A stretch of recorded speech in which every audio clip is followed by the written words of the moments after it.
Hello students, कैसे हैं आप। आज हम सुगम भारती के पाठ 13 का अध्ययन करेंगे, जिसका शीर्षक है भगत सिंह के पत्र। स्टूडेंट्स, हम जानते हैं कि भगत सिंह भारतीय स्वतंत्रता संग्राम के अमर सेनानी थे। उनके पत्रों में भारत माता के प्रति अगाध श्रद्धा और समर्पण भाव का संकेत मिलता है। इस पाठ में अमर शहीद भगत सिंह के प्रेरणादायी 3 पत्र संकलित हैं।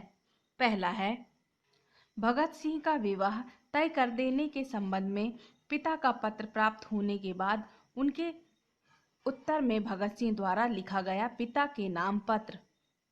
पूज्य पिताजी, चरण स्पर्श। आपका पत्र पढ़कर बड़ा दुख व आश्चर्य हुआ। जब आप जैसे तपे हुए देशभक्त और धीर पुरुष भी छोटी छोटी बातों से विचलित हो सकते हैं, तो साधारण मनुष्य की बात ही क्या है। मैं जानता हूँ मेरे यहाँ रहने से मुझे विवाह करने के लिए तरह तरह से विवश किया जाएगा, इसलिए मैं इस स्थान को छोड़कर अन्यत्र जा रहा हूँ। आपके आशीर्वाद से FA पास कर चुका हूँ। मैं आशा करता हूँ कि आपके आशीर्वाद और भगवान की कृपा से मुझे सफलता प्राप्त होगी। साथ ही आपकी आज्ञा ना मानने का भी मुझे अत्यंत दुख है, किंतु विवाह का बंधन मेरे सारे कार्यक्रम को नष्ट कर देगा। इसलिए मैं विवश हूँ और आशा करता हूँ कि आप मेरी इस घृष्टता को क्षमा करेंगे। आपका पुत्र भगत। दूसरा था, जेल में मां से भेंट न होने पर भाई कुलवीर सिंह को लिखा गया पत्र। सेंट्रल जेल, लाहौर, 3 मार्च 1931। प्रिय भाई कुलवीर सिंह जी, सत श्री अकाल। मुझे यह जानकर कि एक दिन तो माँ जी को साथ लेकर आए और मुलाकात का आदेश नहीं मिलने से निराश होकर वापस लौट गए, बहुत दुख हुआ। तुम्हें तो पता चल चुका था कि जेल में मुलाकात की इजाजत नहीं देते, फिर माँ जी को साथ क्यों लाए। मैं जानता हूँ कि इस समय वे बहुत घबराई हुई हैं, लेकिन इस घबराहट और परेशानी का क्या फायदा। नुकसान जरूर है, क्योंकि जब से पता चला है कि वे बहुत रो रही हैं, मैं स्वयं भी बेचैन हो रहा हूँ। घबराने की कोई बात नहीं, फिर इससे कुछ मिलता भी नहीं। सभी साहस से हालात का मुकाबला करें। आखिरकार दुनिया में दूसरे लोग भी तो हजारों मुसीबतों में फंसे हुए हैं, और फिर अगर लगातार 1 बरस तक मुलाकात करके भी तबीयत नहीं भरी, तो 2-4 मुलाकातों से भी तसल्ली ना होगी। मेरा ख्याल है कि फैसले और चालान के बाद मुलाकातों से पाबंदी हट जाएगी, लेकिन माना कि इसके बावजूद मुलाकात की इजाजत ना मिले तो, इसलिए घबराने से क्या फायदा। तुम्हारा भाई भगत सिंह। तीसरा था, बलिदान से एक दिन पहले कैदी साथियों को लिखा गया अंतिम पत्र।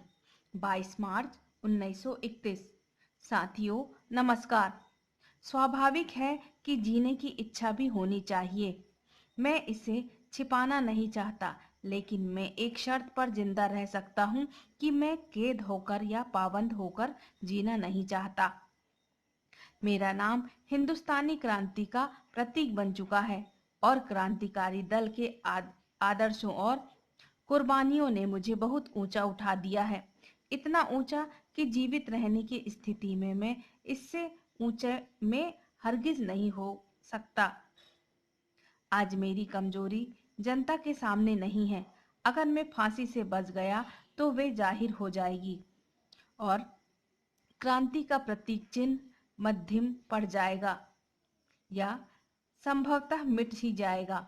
लेकिन दिलेराना ढंग से हंसते हंसते मेरे फांसी चढ़ जाने की सूरत में हिंदुस्तानी माताएं अपने बच्चों को भी भगत सिंह बनाने की आरजू किया करेंगी, और देश की आजादी के लिए कुर्बानी देने वाले की तादाद इतनी बढ़ जाएगी कि क्रांतिकारी को रोकना साम्राज्यवाद या तमाम शैतानी शक्तियों के बूते की बात नहीं रहेगी।